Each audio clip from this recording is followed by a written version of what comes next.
دیا ہے کہ جاری آواز میں میرا ذکر کرو.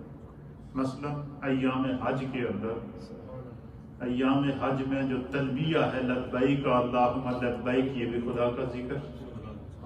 ایام النحر کے اندر تکبیرات تشریق ہیں، اللہ اکبر اللہ اکبر، لا الہ الا اللہ واللہ اکبر اللہ اکبر وللہ الحمد، یہ بھی خدا کا ذکر. اور ان ایام میں یہ تکبیرات اور یہ ذکر خدا بلند آواز سے کرنا سنت ہے، اور بعض مقامات پر واجب ہے، جیسے کہ ایام تشریق کے اندر فرض نماز کے بعد تکبیرات تشریق کو ایک دفعہ بلند آواز سے پڑھنا واجب اور 3 دفعہ پڑھنا سنت.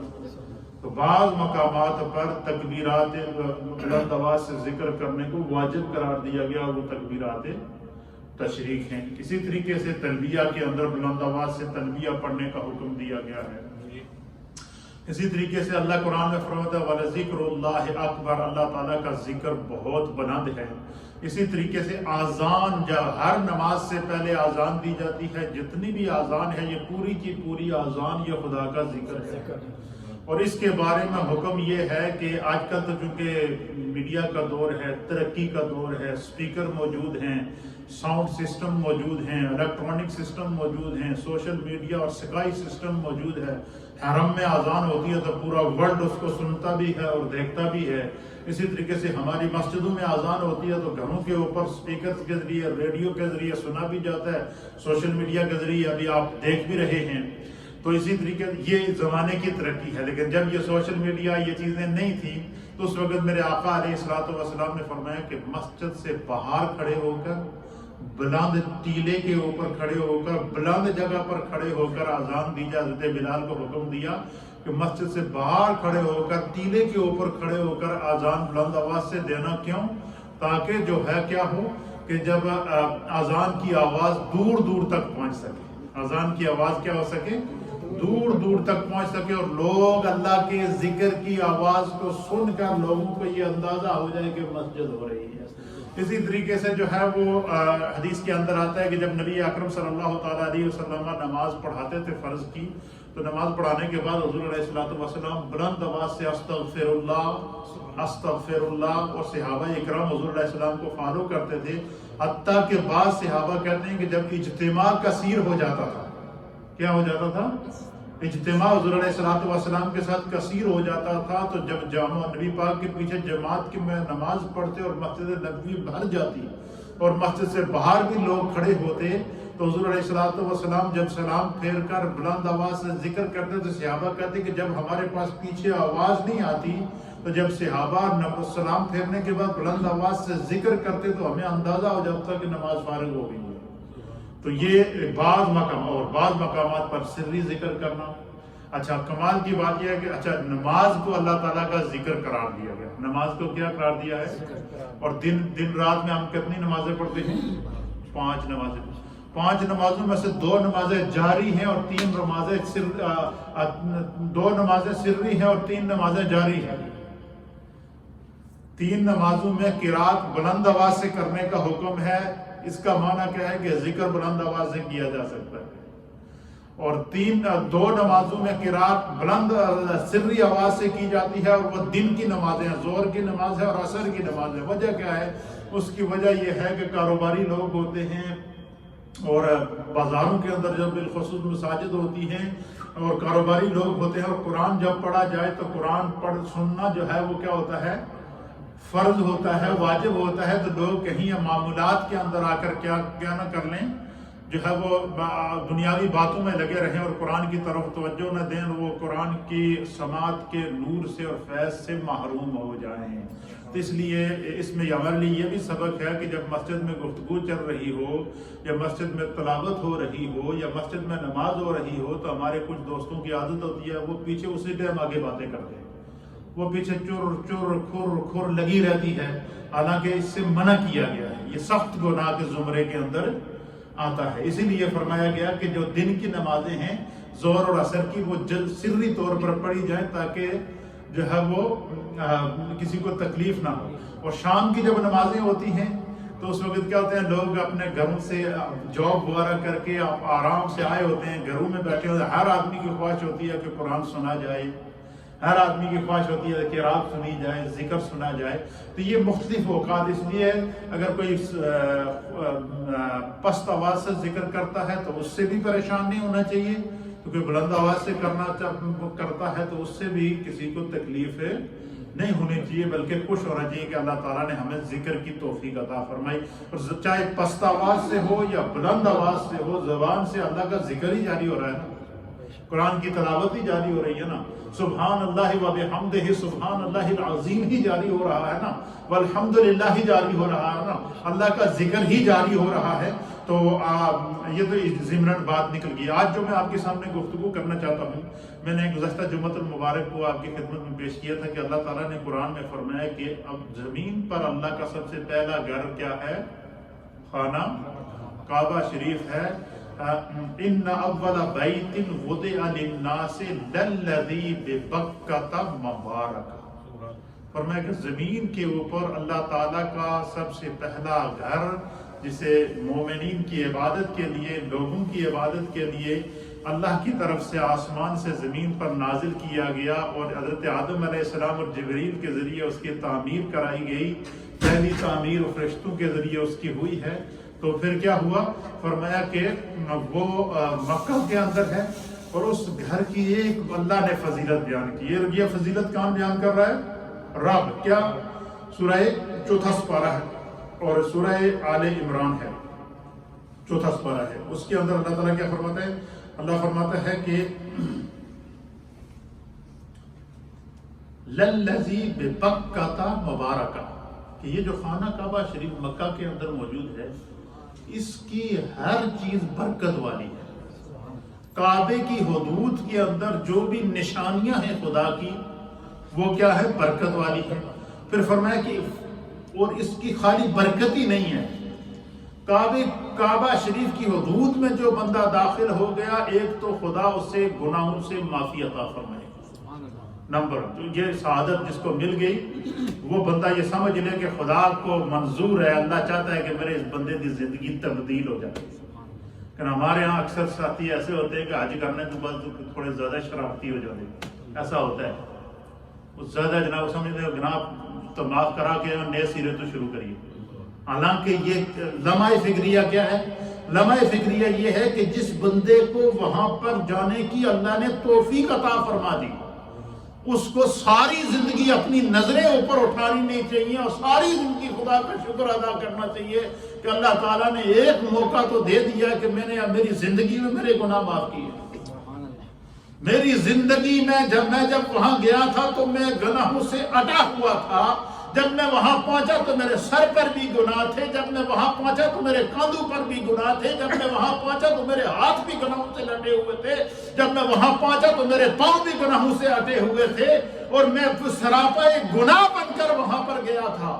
لیکن جب خدا نے مجھے توفیق عطا فرما دی، اللہ نے کوئی دعا سن لی، خدا نے کوئی میرا عمل پسند کر کے مجھے اس مقام کی زیارت اور وہاں کی سعادت عمرے کی اور حج کی عطا کر دی، تو پھر کیا ہوا؟ میرے آقا فرماتے جو وہاں پہنچ جائے اور وہ اپنی زبان کو کنٹرول میں کرے، کوئی گالم گلوچ نہ کرے. دیکھیں وہاں پر بھی پابندی لگائی گئی ہے کہ جس نے حج کیا فلا رفث، یہ الفاظ فلا رفث، کہ اس نے کسی قسم کی کوئی غلط بیانی نہیں کی، زبان سے غالم گلوچ نہ کیا، گندی باتیں نہ کی، بری باتیں نہ کی، گناہ کی باتیں نہ کی، اور وہ اپنی زبان کو بھی وہاں کنٹرول میں رکھتا رہا. اور اس ساری پابندیوں کے ساتھ اس نے حج کیا، عمرہ کیا، طواف کیا، سعی کی اور خانہ کعبہ کی زیارت کی. تو فرمایا کہ راجع، حدیث کے الفاظ ہیں، نبی پاک نے فرمایا راجع، فرمایا جب گیا تھا تو گناہوں سے ہٹا ہوا تھا. راجع، ان مقامات کی حاضری لگا کر، ان مقامات کو چھو کر، ان مقامات کو دیکھ کر، ان مقامات کی زیارت کر کے راجع جب واپس لوٹتا ہے ولدتہ امہ، اس کو اپنے گناہوں سے اس طرح پاک ہو جاتا ہے کہ گویا کہ اس کی ماں نے اسے ابھی جنم عطا کیا. یہ ہے نئی زندگی. یہ کیا ہے؟ نئی زندگی. جس بندے کو خدا عمرے کی سعادت عطا فرمائے یا حج کی سعادت عطا فرمائے یا زیارت حرمین عطا فرما دے، وہ بندہ یہ سمجھ لے کہ خدا نے اسے ایک نئی زندگی عطا فرمائی۔ اچھا، اس میں جو قرآن پاک میں سورہ آل عمران کی آیت نمبر ہے 96، اس میں اللہ نے فرمایا کہ مبارکن، میں اس پر آج گفتگو کروں کہ خانہ کعبہ کے اندر اور مناسک حج کے اندر جو مناسک حج ہیں، جہاں جہاں بندہ حاجی جاتا ہے، مینا میں جاتا ہے، عرفات میں جاتا ہے، مزدلفہ میں جاتا ہے، پھر مینا میں آتا ہے، پھر جا رمی جمرات کرتا ہے، پھر جا کے طواف کرتا ہے، پھر جو ہے وہ سر مڑاتا ہے، پھر جو ہے وہ جب وہ یہ سارے وہ مناسک حج ہیں جب ادا کرتا ہے، تو اللہ فرماتا ہے مبارکن، وہ زمین کے جس ٹکڑے پر بھی گیا حج کے دوران یا عمرے کے دوران، وہ جس حدود کو جو حج اور عمرے کے لیے مقرر کی گئی ہیں، وہ زمین کے جس ٹکڑے کے اوپر گیا وہاں کی مٹی بھی برکت والی۔ مبارکن کا معنی کیا ہے؟ وہاں کی مٹی بھی برکت والی۔ مبارکن کا معنی ہے وہاں کے پتھر بھی برکت والے۔ مبارکن کا معنی ہے وہاں کی دیواریں بھی برکت والی۔ مبارکن کا معنی ہے وہاں کا پانی بھی برکت والا۔ مبارکن کا معنی ہے وہاں کی آب و ہوا بھی برکت والی۔ مبارکن کا معنی ہے وہاں کی زمین و زمان کی جتنی وہاں اللہ تعالیٰ نے اس ایریے میں اپنی نعمتیں رکھی ہیں، وہ ساری کی ساری برکت والی ہیں۔ اس میں خدا نے برکتیں رکھ دی ہیں۔ اور کیسی اب آپ سوچ رہے ہوں گے کہ مولوی صاحب بتا رہے ہیں کہ بھئی وہاں ہر چیز برکت والی ہے، تو اس کی وجہ کیا ہے؟ اب میں آپ کو ایک ایک چیز کے بارے میں بتا۔ دیکھیں، پرانے وہاں جب ہم خانہ کعبہ میں جاتے ہیں تو سب سے پہلے نبی اکرم صلی اللہ تعالیٰ علیہ وسلم نے فرمایا کہ یہ جو خانہ کعبہ ہے اور مدینہ شریف ہے، کیا ہے؟ خانہ کعبہ اور مدینہ شریف، اس کو ہم کیا کہتے ہیں؟ حرمین طیبین۔ کیا کہتے ہیں؟ حرمین طیبین۔ اب حرم شریف تو حرم ہوا کیونکہ وہاں پر خانہ کعبہ ہے، مدینہ کیسے حرمین ہو گیا، حرم ہو گیا؟ تو فرمایا کہ جس جس جگہ میرے نبی نے قدم رکھ دیا، خدا نے اس جگہ کو بھی حرم بنا دیا۔ اس لیے مدینہ طیبہ کے اندر روضہ رسول ہے، اس لیے وہ حرم ہے، وہ اس کو حرم نبی کہتے ہیں۔ اور خانہ کعبہ کا جو مکہ کے اندر جو ہے وہ خانہ کعبہ ہے، بیت اللہ شریف ہے، اس لیے یہ حرم ہے۔ اللہ اکبر! جہاں ایک جگہ جو میرے رب کی نزول رحمت کی جگہ، دوسری جگہ میرے مصطفیٰ کا مسکن ہے، اسی لیے اللہ تعالیٰ نے قرآن حکیم فرقان مجید میں عظمت مصطفیٰ بتا دی۔ اور وہ کیا بتا دیا؟ فرمایا لا اقسم بہذا البلد وانت حل بہذا البلد۔ فرمایا کہ مدینہ، مکہ شہر کی قسم، مکے کی گلیوں کی قسم، مکے کی وادی کی قسم، مکے کے پہاڑوں کی قسم، مکے کے کوثاروں کی قسم، مکے کی فضا اور ہوا اور فضا کی قسم۔ اور کیوں قسم کھائیے مکے کی؟ وجہ کیا ہے؟ فرمایا وَأَنْتَ حِلٌّ بِهَذَا الْبَلَدِ۔ اس لیے مکے کی قسم نہیں کھائیے کہ وہاں پر خانہ کعبہ ہے، اس لیے قسم نہیں کھائی ہے کہ مقام ابراہیم ہے، اس لیے قسم نہیں کھائی ہے کہ جو ہے وہ وہاں پر اور بہت سارے مقامات ہیں، بلکہ فرمایا کہ ان تمام مقامات کو، یہ ساری عزت والی جگہ ہیں، ساری شرف والی جگہ ہیں، ساری برکت والی جگہ ہیں، ساری خدا کی نشانیاں ہیں، لیکن ان تمام چیزوں کو جو عزت ملی ہے وہ اس لیے ملی ہے کہ اس جگہ پر مصطفیٰ کا وجود آیا ہے۔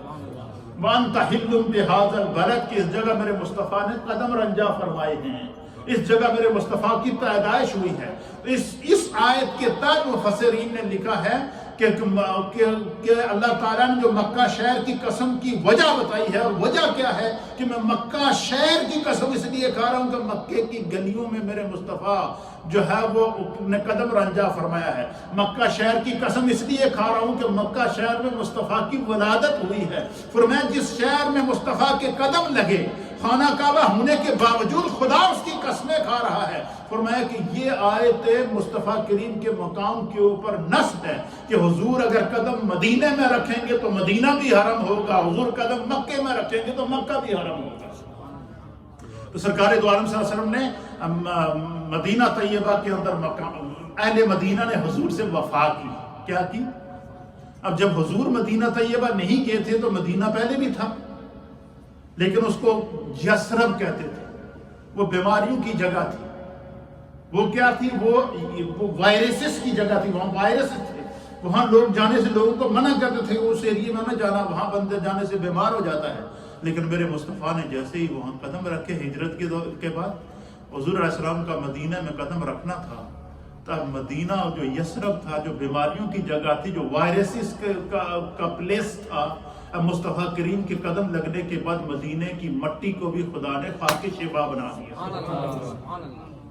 حضور نے فرمایا کہ مکے مدینے کے جو پہاڑ ہیں نا، وہ بھی مجھ سے محبت کرتے ہیں۔ حضور نے فرمایا احد پہاڑ مجھ سے محبت کرتا ہے، میں اس سے محبت کرتا ہوں۔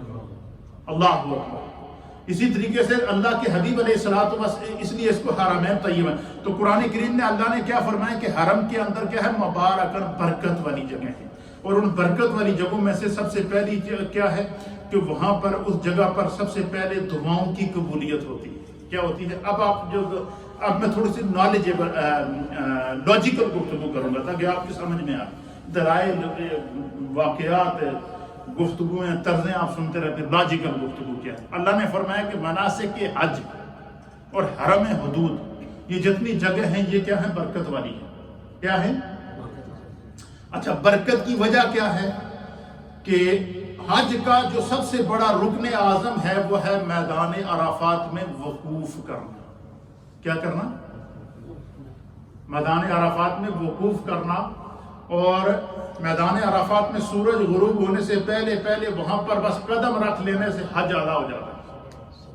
اچھا، بڑی مزے کی بات آپ کو بتاؤں، بعض تو ہوتا ہے نا، مثلا خانہ کعبہ کی حدود ہے اور اس کا ایک حدود حرم ہے، اس کے ایک اپنے کرائیٹیریا ہے، اپنے آداب ہیں، لیکن اس کی کیا وجہ؟ کبھی آپ نے سوچا؟ یہ میں لاجیکل انداز میں آپ کے ذہن میں بات بٹھانے کے لیے، تاکہ یہ پتہ چل سکے یہ جو مقامات مقدسہ ہوتے ہیں جن کی نسبت انبیاء کے ساتھ یا اولیاء کے ساتھ ہو جائے، جب وہ مقامات مقدس ہو جاتے ہیں تو ان کے مزارات کا کیا عالم ہو جس میں وہ خود موجود ہیں۔ اب میدان عرفات میں سارے حاجی جمع ہوتے ہیں۔ کیا ہوتے ہیں؟ صبح سے لے کر سورج غروب ہونے تک حاجیوں نے وہاں پر جمع ہونا ہوتا ہے۔ اچھا، ہر سال جو حجاج حج کرتے ہیں ان کی تعداد جو تو ریکارڈ میں آتی ہے وہ ہوتی ہے 35 لاکھ۔ پچھلے جب سے حج پہ پابندی نہیں لگی اس سے پہلے جو حج تھا اس میں 35 لاکھ، 25 لاکھ، 30 لاکھ حجاج شرکت کرتے تھے۔ اچھا، 35 لاکھ چلو کر لیں یا 30 لاکھ حجاج کر لیں، 30 لاکھ یا 35 لاکھ حجاج ایک میدان میں جمع ہوتے ہیں۔ کہاں جمع ہوتے ہیں؟ اچھا، وہ میدان برابر بھی نہیں ہے، کہیں پہاڑ ہیں، کہیں اونچائی ہے، کہیں نیچائی ہے، کہیں گہرائی ہے، کئی میلوں تک وہ پھیلا ہوا ہے۔ آپ 35 لاکھ بندے آنے کے لیے کتنی بڑی جگہ۔ اچھا، کیا اللہ نے فرما دیا کہ وہاں پر جو بندہ گیا اس میدان میں، جس نے قدم رکھا، اس کا حج بھی قبول، اس کے گناہ بھی معاف۔ اچھا، کیا کوئی خاص جگہ ہے؟ فرمایا نہیں۔ فرمایا جب وہ سرکار دو عالم صلی اللہ علیہ وسلم، آپ نے دیکھا ہوگا نا میدان عرفات میں ایک پہاڑی اور اس کے اوپر ایک پلر سا بنا ہوا ہے جس کو جبل رحمت کہتے ہیں۔ کیا کہتے ہیں؟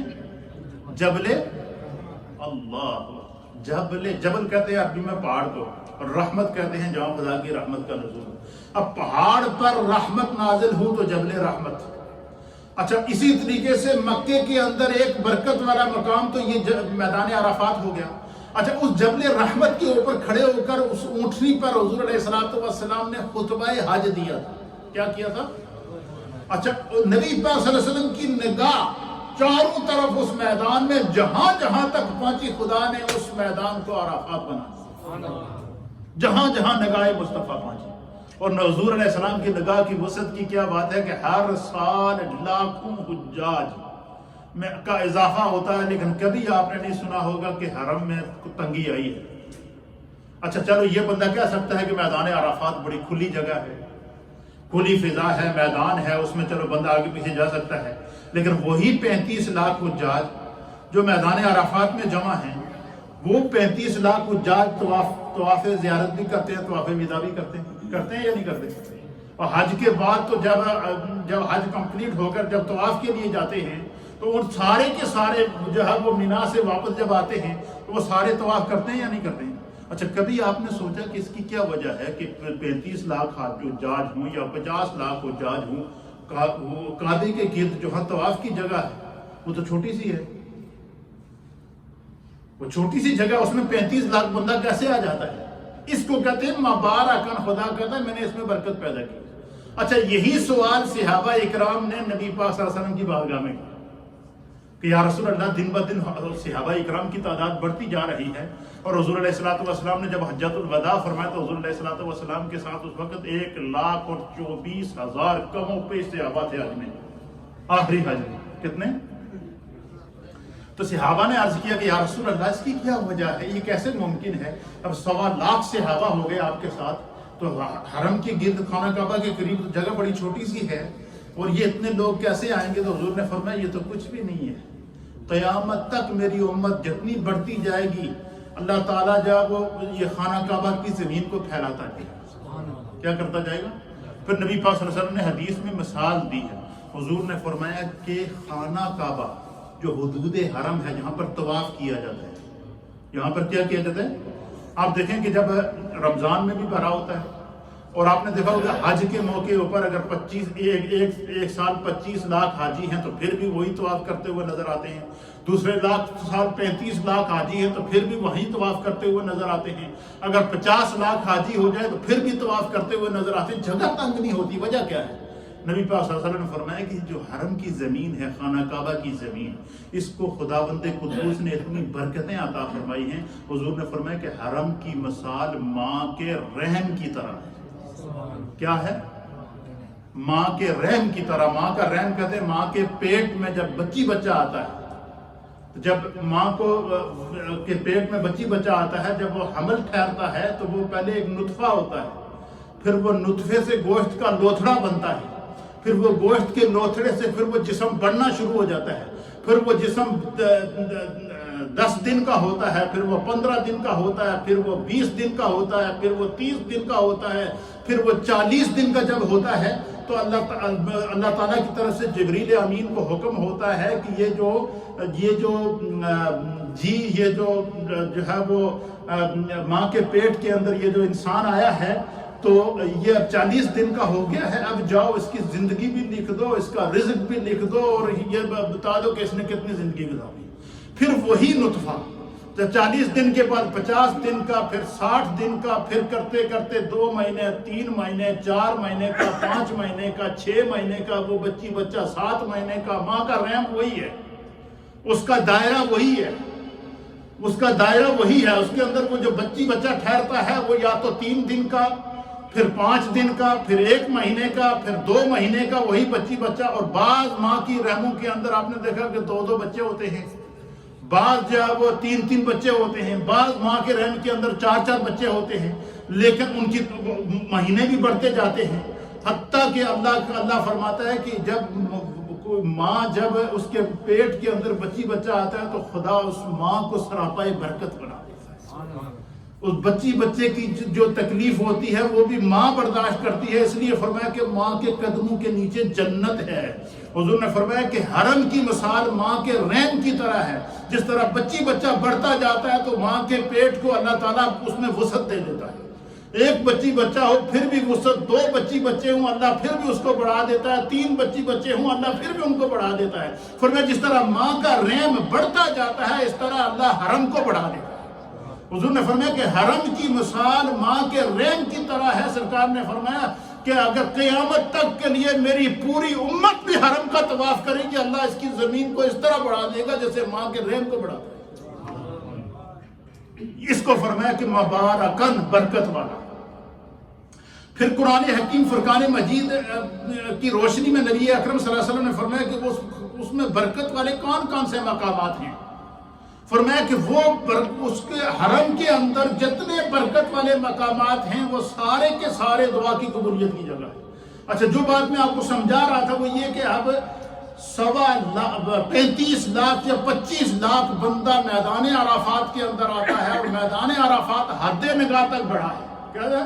حد نگاہ تک آپ پیدل وہاں سفر نہیں کر سکتے، گاڑیوں پر جانا پڑتا ہے جہاں ٹینٹ لگے ہوئے ہیں، خیمے بنے ہوئے ہیں کہ فلاں ملک کے حاجی فلاں نمبر میں جائیں گے، فلاں ملک کے حاجی فلاں بلاک میں جائیں گے، فلاں ملک کے حاجی فلاں بلاک کے اندر جائیں گے، فلاں ملک کے حاجی فلاں بلاک کے اندر جائیں گے۔ یہ سارے کا سارا میدان عرفات ہے، اور اس میں کتنے 35 لاکھ یا 50 لاکھ حجاج جمع ہوتے ہیں۔ تو حضور نے فرمایا کہ یہ جو میدان عرفات ہے، اس کو یہ سعادت حاصل ہے کہ اس میدان میں اللہ کے ہر نبی نے سجدہ کیا۔ کیا کیا ہے؟ اللہ کے ہر نبی نے اس میدان کا میں اندر سجدہ کیا ہے، اللہ کے ہر نبی نے اس میدان میں وقوف کیا ہے، اللہ کا ہر نبی اس میدان میں اپنا قدم رکھ کر گیا ہے۔ فرمایا کہ نبیوں کموں پہ 1.25 لاکھ انبیاء کے قدم اس میدان میں چومے ہیں۔ اس لیے میدان عرفات میں اگر 1 کروڑ حاجی بھی ہوگا اور وہ میدان عرفات کی زمین جتنی پھیلی ہوئی ہے، وہ جہاں تک پھیلی ہوئی ہے، اس کا ہر ذرہ برکت ہوگا۔ آپ نے دیکھا ہوگا کہ جب حاجی میدان عرفات سے کوچ کرتے ہیں شام کو، تو جو حاجی جہاں کھڑا ہوتا ہے وہ وہیں کھڑا ہو کے دعا کر رہا ہوتا ہے۔ یہ آپ نے کبھی نوٹ کیا؟ کوئی بندہ یہ نہیں کہتا کہ میں یہاں سے وہاں چلا جاؤں، وہاں شاید زیادہ دعا قبول ہو، ایسا نہیں ہے۔ جو جہاں کھڑا ہے فرمایا وہ مقام برکت والا، وہ مٹی برکت والی، وہ زمین برکت والی، وہ پتھر برکت والے، وہ فضا برکت والی۔ کیوں کہ یہ وہ مقدس مقام ہے کہ جہاں پر 1.25 لاکھ انبیاء نے اپنے قدم رکھے ہیں، اور اس میدان عرفات کو، زمین کے اس ٹکڑے کو یہ اللہ نے اعزاز عطا فرمایا ہے کہ اس نے 1.25 لاکھ انبیاء کے قدم بوسی کرنے کی سعادت حاصل کی۔ اس نے کموں پہ 1.25 لاکھ انبیاء کے قدموں کا چوما ہے۔ اس لیے فرمایا کہ فیہ آیات بینات، اور فرمایا کہ پھر کیا ہے؟ مبارکان، اس کے اندر کیا ہے؟ برکتیں رکھی ہیں اللہ تعالیٰ نے، اور وہ برکتیں میدان عرفات کے اندر برکتیں۔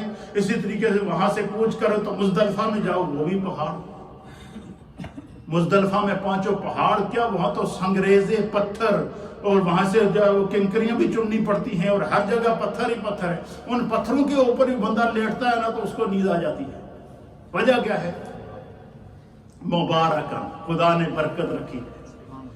اور کتنی گرمی ہوتی ہے، شدید گرمی ہوتی ہے، لیکن جو بندہ پورا دن عرفات میں سے گزرنے کے بعد جب مزدلفہ میں پہنچتا تو ایسی ٹھنڈی ہوا کے جھونکے چلتے ہیں کہ یہ پتہ چلتا ہے کہ جنت کی ہوا کے تھپیڑے، یہ خدا کی طرف سے سکون ہے، یہ برکت ہے۔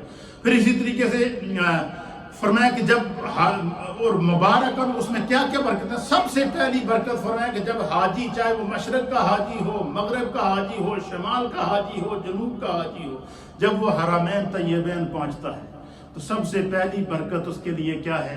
میرے آقا نے فرمایا کہ جیسے ہی اس کی خانہ کعبہ پر پہلی نظر پڑتی ہے، چاہے وہ 1 میل سے دیکھے، 2 میل سے دیکھے، 3 میل سے دیکھے، کیا فرمایا؟ جیسے ہی حاجی کی یا عمرہ کرنے والے کی یا حرم میں حاضری دینے والے کی خانہ کعبہ پر جب پہلی نظر پڑتی ہے، فرمایا اس لمحے وہ خدا سے جو دعا کرے گا اللہ قبول کرے گا۔ کیا کرے گا؟ جو دعا کرے گا قبول کرے گا۔ امام اعظم ابو حنیفہ، اللہ ان کی قبر پر کروڑوں رحمتیں نازل فرمائے، آپ فرماتے ہیں جب آپ حج کے لیے گئے تو اس وقت آپ کی عمر مبارک 18 سال تھی۔ کتنی؟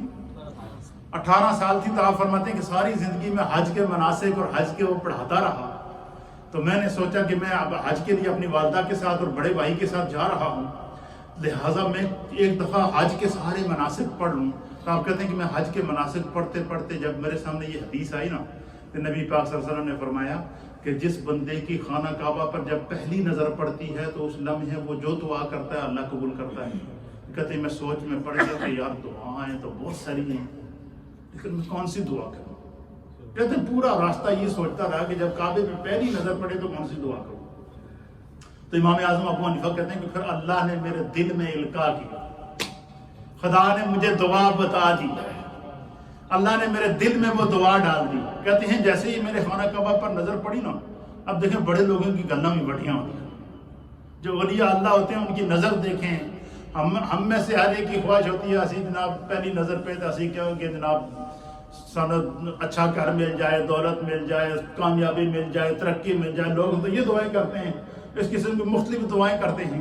لیکن امام اعظم ابو حنیفہ کہتے ہیں کہ میں نے یہ حدیث سنی ہوئی تھی اور پڑھی تھی کہ کعبے پر جب پہلی نظر پڑتی ہے تو جو دعا کی جائے اللہ قبول کرتا ہے. کہتے ہیں اللہ نے میرے دل میں ڈالا. کہتے ہیں کہ جیسے ہی خانہ کعبہ پہ میری پہلی نظر پڑی نا تو آپ نے دعا کی کہ یا اللہ اس پورے سفر کے دوران میں تم سے جتنی دعائیں کروں میری ساری دعائیں قبول کر.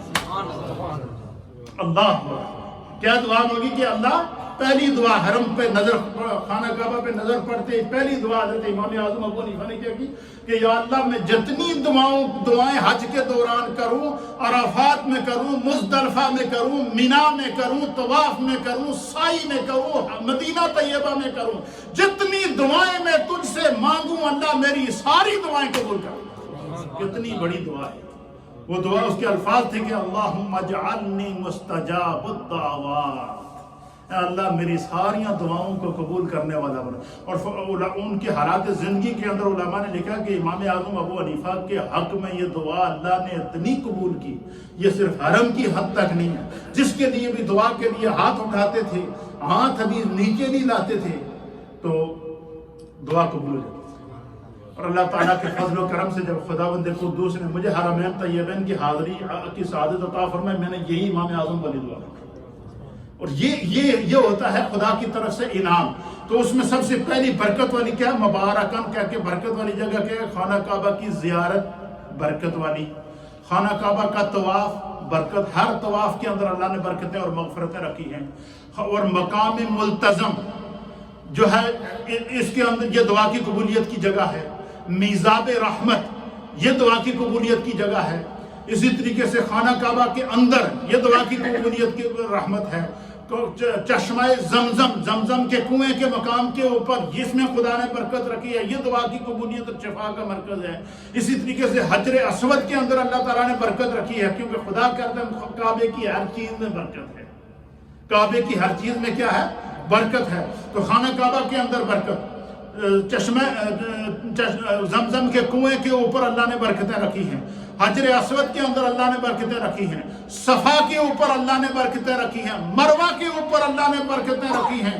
سعی کے دوران اللہ نے برکتیں رکھی ہیں. مقام ابراہیم پر اللہ نے برکتیں رکھی ہیں. عرفات میں خدا نے برکتیں رکھی ہیں. مزدلفہ میں اللہ نے برکتیں رکھی ہیں. مولود النبی وہ گھر جس میں اللہ نے نبی کو پیدا کیا، اس مقام پر اللہ نے برکتیں رکھی ہیں. اور اسی طریقے سے آثار رسول، جہاں جہاں رسول اللہ مثلا غار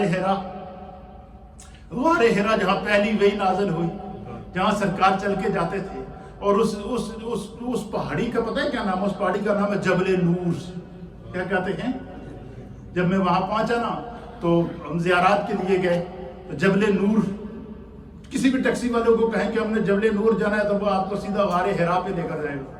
تو وہاں پر میں نے ایک باقاعدہ ساتھ میں ٹی وی کا پروگرام بھی کر رہا تھا، تو میں نے وہاں پر پروگرام کیا جبل نور پر، غار ہرا کے اوپر. تو میں نے وہاں اللہ تعالیٰ نے میرے دل میں ڈالا، میں نے کہا دیکھو اس پہاڑ کا نام ہے جبل نور. کیوں؟